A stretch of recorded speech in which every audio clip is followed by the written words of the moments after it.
All right, everybody. It's time for another camper van adventure.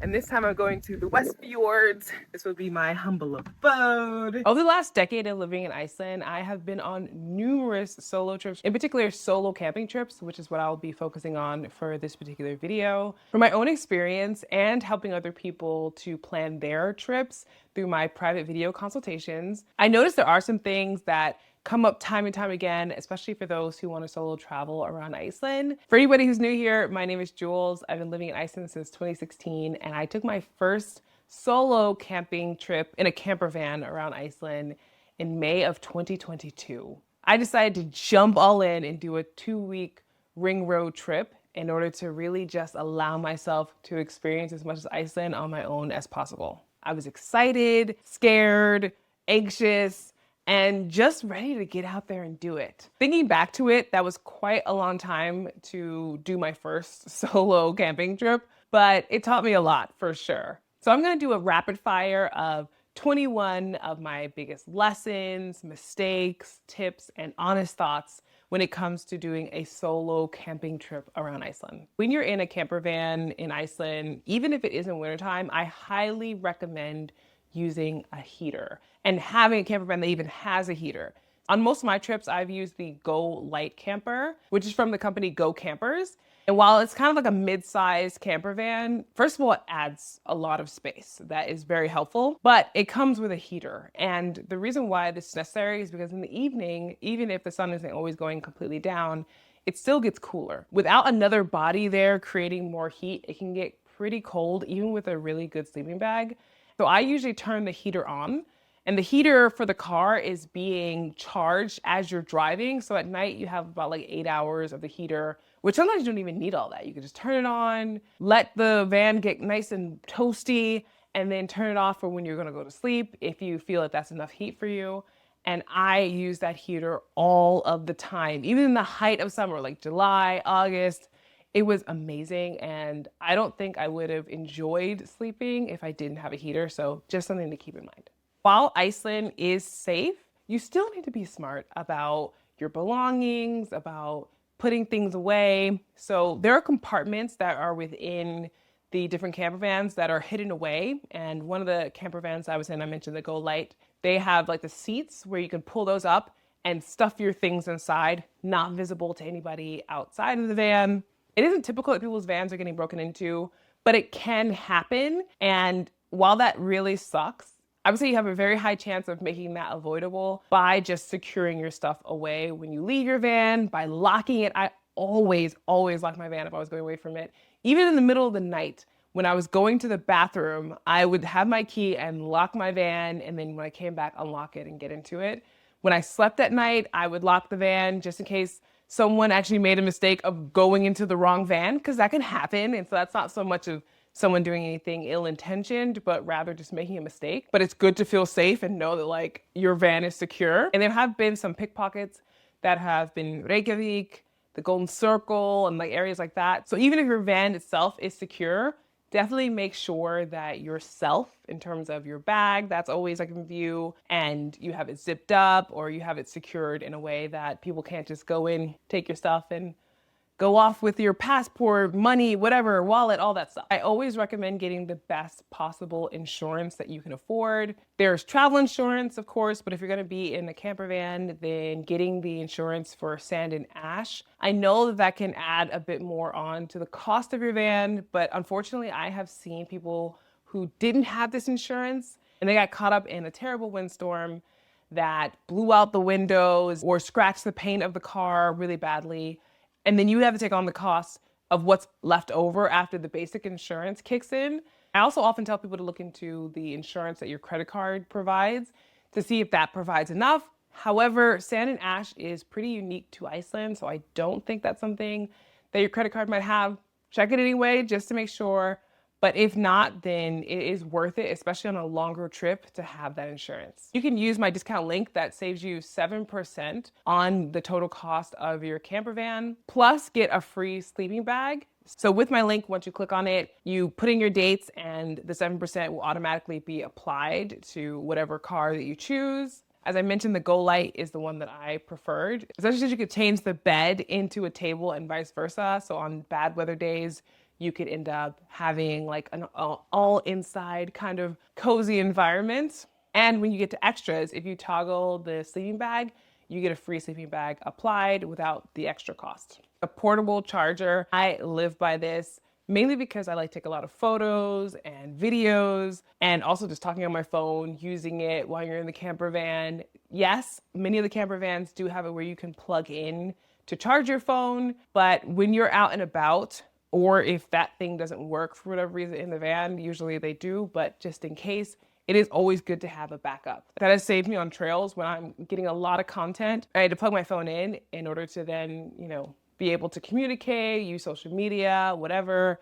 Plus, if you don't have a long enough cord for where you're plugging in the car, for instance, then you can have the portable battery pack with you, like wherever you are in the van. Definitely not necessary as a solo traveler, but it will get you a long way. So knowing a little bit of Icelandic, whether it's just some phrases like góðan daginn or takk fyrir. So góðan daginn's like good day or hello, and takk fyrir is thank you. That opens up the possibility for you to connect with Icelanders. I have a funny story of when back in the day, during that trip in May 2022, I was in the north and there was a farmer, an older man, and he had turned his farm into a campsite. And I think it was right outside of Húsavík.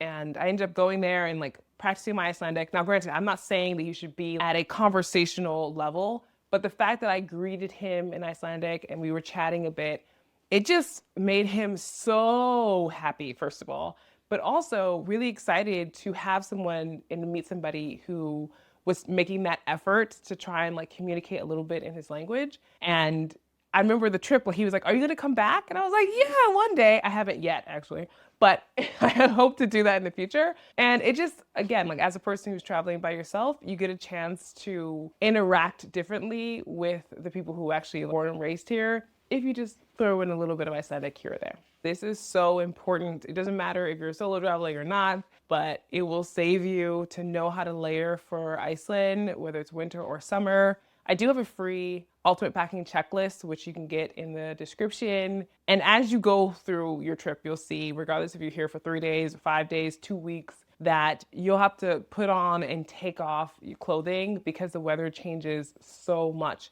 Throughout the day, it's changing, and of course, throughout, a few days. The basis for summertime in terms of your layers is your base layer, which is helping you to wick away any moisture. Then on top of that is an insulating layer. Sometimes those two are just fine for like a vest or something if the weather is really nice, but then you might need a jacket that ends up being water resistant and windproof. That helps a lot when it's raining and super windy outside. And then of course your hiking pants, some type of boots that have great grip and ankle support. All of that of course is in the ultimate packing checklist, so you can check that out, and it has all the essentials and then some non-essentials that you can pack if you have space. In a camper van, of course, you don't have as much space, so knowing how to layer also allows you to pack efficiently so you don't have to bring as much stuff. And with packing is packing cubes. They are a game changer. My mom is the one who introduced me to this, and it made such a big difference in how I was able to access my stuff in the van. It is a nightmare to have your whole van just covered in your clothes trying to find stuff because you're ripping them out of like a duffel bag or a suitcase. Packing cubes take care of all of that. I usually make my packing cubes like one is for my underwear, one is for my shirts, another one is for my pants. The other one might be for socks, like whatever it is, And so I can look at it because it's mesh on the outside, and I can look at it and go, "Oh, no, those are my socks, don't need that." And so the packing cube just goes there. Not all of my socks scattered all over the place, or not all of my pants scattered all over the place. Just made keeping the van much more cleaner and organized, so I didn't feel all flustered and dysregulated whenever I was trying to find something. So I highly recommend packing cubes, even as a person just going on your own, because it helps you to kind of keep everything a bit more organized. The size of your van does matter. There are quite big camper vans out there, which I've driven before. And then there's the smallest one, which I've driven before as well. And like I said, the medium sized, for me, I found is the best. And even though it says it's for 2 to 3 adults, it's definitely not. It's more like for 2 adults and maybe a small child. But as I mentioned before, being able to convert the bed to a table, like I could be in there with my laptop doing some work. I can eat on the table. I can just do different things. And then when I'm tired, I can convert it back into a bed. Of course, that does take a little bit of work, but it wasn't that difficult. And as a solo person, I could maneuver it just fine on my own. Also within your van, because people might be wondering about this, you do get a pot, a pan, utensils for cooking, for eating, plates, cutlery, a portable stove. In the Go Light van, you also have running water, like a sink. And there's like a barrel of water that you can pull from. It's not meant for you to drink out of this water, but more for like washing dishes, washing your hands. And I loved that. It made it so much easier. There's also an electric cooler to keep your food cool. Granted, it's not the same as a refrigerator, so unless you're going to use ice in it, I would recommend not buying food that you're not going to eat within like 2 to 3 days. The more unfortunate things about being in a camper van, especially solo, and that was the nighttime runs to the bathroom because it's cold. Like you're snug, and especially if you've had the heater on, you're like snug and warm in your sleeping bag, and then you have to get out of that, jump out the van. It could be raining, windy, to go to the bathroom. I would often park my camper van as close as I could that was considered okay at the camping site to where the bathroom was located so that I didn't have to go too far. I also strategically put like some shoes I could slip into. I would always bring that, whether it was some water shoes or just some kind of slides, and have a sweater nearby that I laid down, wherever the door was, in order to be able to get that on really quickly and go out. Otherwise, I was always delaying going out to use the bathroom because I was like, oh no, it's cold. I don't want to do it. But in the end, coming up with this little system helped me a lot. And especially solo, like I said, I would take my keys, I would have my phone, I would lock the camper van when I was going to the bathroom. And when I parked as well, I was always very observant of who was around me and just being aware as much as possible to my environment. When you're going to hot springs and whatever else, one of the things I find that's be very helpful is to bring water shoes. And especially as someone on my own, it sucks to be injured potentially and have to deal with like a circumstance of traveling on your own. And so what I'm referring to is that when I forgot to bring my water shoes on a trip, I remember I got into one of the hot springs in the West Fjords called Hettenloig, and I slipped and cut my pinky toe. Now, it was not like a big cut, but it was enough that it was very irritating for the rest of my trip, and I was on my own. So that was not fun to try and like navigate. Bringing my water shoes, I did not forget them after that because I realized that, first of all, I'm the only one taking care of myself, so I have to make sure I have a first aid kit, part of that too. But these water shoes will help me to have better grip in situations that going to these hot springs, so they're kind of like slimy with like algae and stuff, that can just protect you a little bit more. And also some places have a lot of rocks and things on the bottom of the water or the bottom of the pool or the river, or wherever you're getting into. And that can also just be really uncomfortable for your feet. Next is to bring your own snacks that are your favorite. So wherever you're coming from in the world, if you have dry snacks like protein bars or ramen, whatever it is that you like to eat, and you may or may not be able to get it in Iceland, I highly recommend bringing that. For me, I can get peanut butter in Iceland, but I always made sure to pack that because there were times where I found myself, especially like on my own, having to make decisions about what to eat sometimes took way longer. That was things I missed, was like having someone to bounce an idea off of, like what to eat. If you're exhausted, you're gonna need some of those snacks to keep you energized for whether it's the next day or in between full meals. And I just found that it really helped me to manage my own like hunger and annoyance at myself if I had a decent amount of snacks that I really enjoyed to get me to the energy level needed to either continue driving to the campsite wherever I was going, or to hold me over into the next meal. Ooh, this is a big one. Not all campsites are created equal. So I highly recommend doing some research on your own about what campsites you're going to stop at. In the summertime, all the campsites are open. In the winter, which is after September, and basically October to I think it's May. There are campsites that are open all year, but again, they will vary in terms of what type of amenities they have. And every campsite in Iceland is different in essence. So some of them have hot showers, electricity, a kitchen that you can physically go to. They have views or access to a volleyball court, like random stuff. And then you go to another one where it's like the most basic and they don't even have showers. In fact, they tell you like once you pay for your site that you can go to the local pool and take a shower, right? So if you want to go to a place that has the ability to do laundry, that's good to look up and research. So every few days, if you needed to, or every 5 days, whatever it is, to do laundry, you can strategically have that for wherever you're going to stay. There's a website called Chalta, and I'll have that down below. I mean, I don't have any affiliation with it, but it's just a good resource to use to find different campsites that you can potentially stay at. You don't have to make reservations for campsites usually. This summer we're having the solar eclipse on August 12th. So I'd say that week is probably one of the few times that you need to make a reservation for a campsite because there are tens of thousands of people coming in order to see this.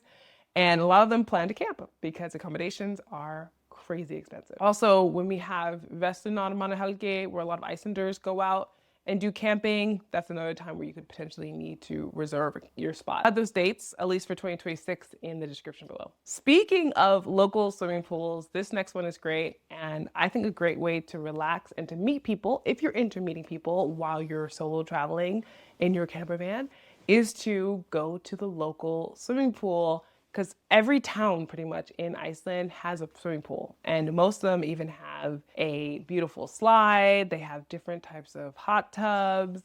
They have a lap pool. Like, it's really nice. Saunas. It's lovely. I recommend it. And Icelanders go to the local swimming pools all the time, and they chat with their friends. They're there with their kids. They're talking about local politics. And there are times where you can just sit and, if you're open to it, say hello to somebody and maybe even have a conversation about something fun. So you can have some social interaction as well as kind of be to yourself in your solo mode if you're on a solo camping van trip. And I know I did. There were plenty of times where I just wasn't in the mood for that. And so I just kind of kept to myself in my van or like went for a walk or something.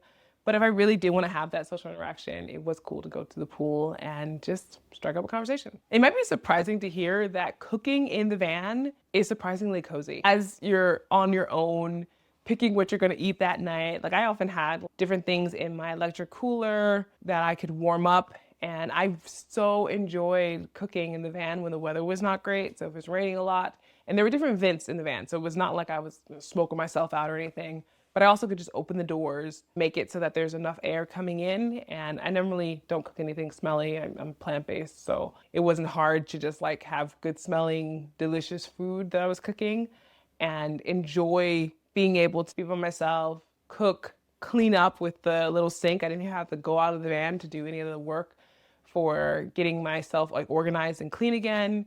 So that was a fun sort of thing. And there were times too where I definitely sat out. I got my chair and table, my portable stove in the back of the van, and did my own little cookout too.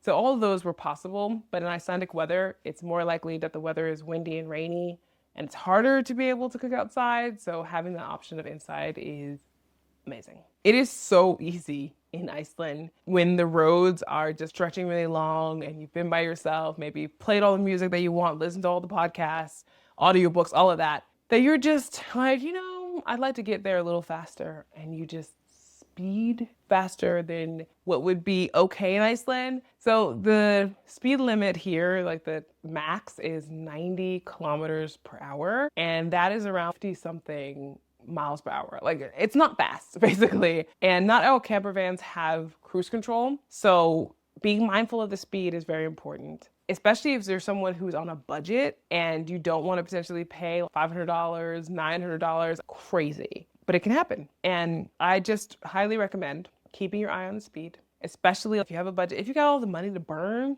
it's not great any way to do it. You can put other people in danger, but even still, it's just not worth it to give your money away. In Iceland, which is nice, is that they have these things called speed traps. It's not a trap. They tell you about the speed camera coming up before you hit it. So there's like a sign that is the speed camera warning sign. And I guess the actual speed trap would be the police who are lurking behind a turn or a hill or something. And that does happen, especially in certain areas like Blunduos. When you're going in there, that's known for the cops kind of watching you to get you. So, it's FYI.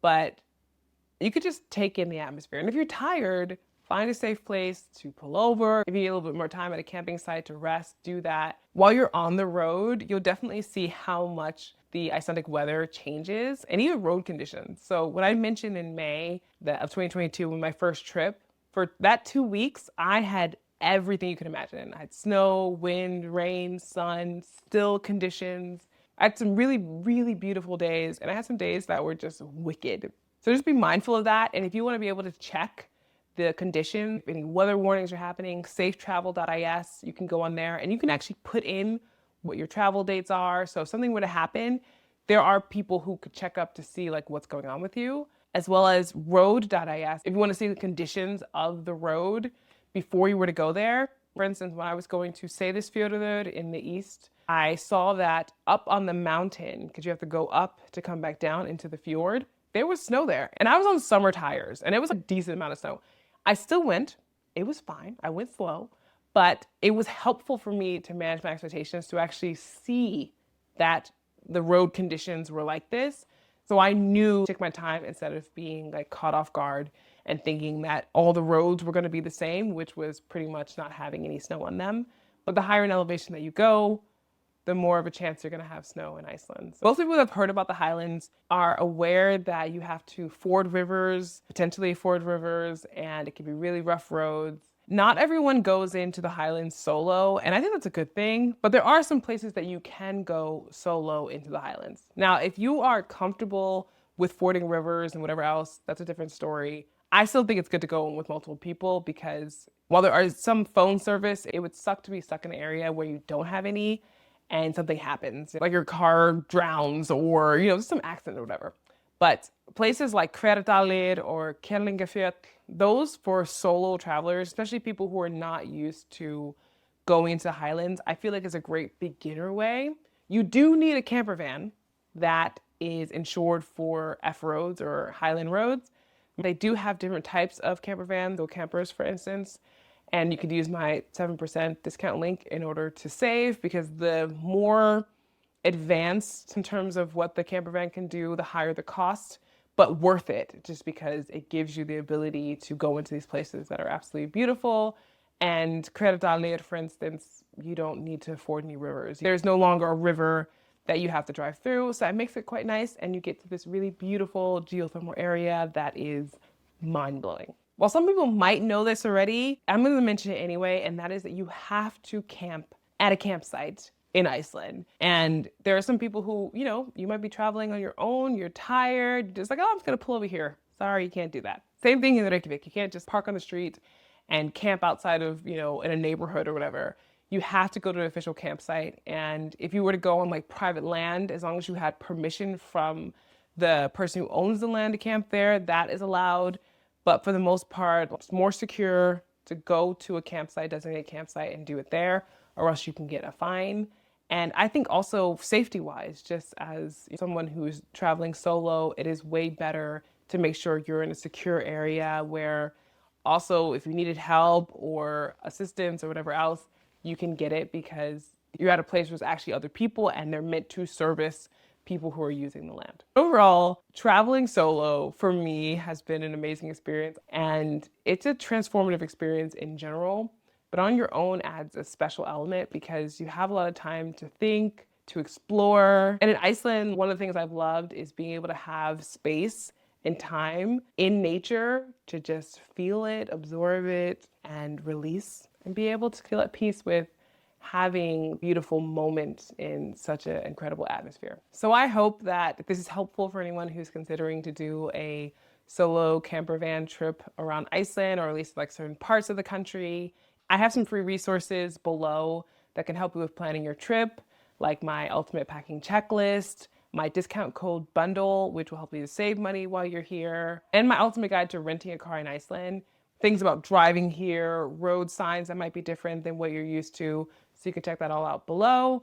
If you want any personal help from me, like one-on-one, I have a few spots for my private consultations. As I've become a mom, I have less time to be able to do those, but I still love being able to. So I've opened up a few of those so you can check my calendar and book me for that if you want me to help you to pinpoint how best to use your time while you're in Iceland. For more videos about travel and just my perspective about Iceland, you can check here or below. As always, thank you so much for watching, and I'll see you in the next one.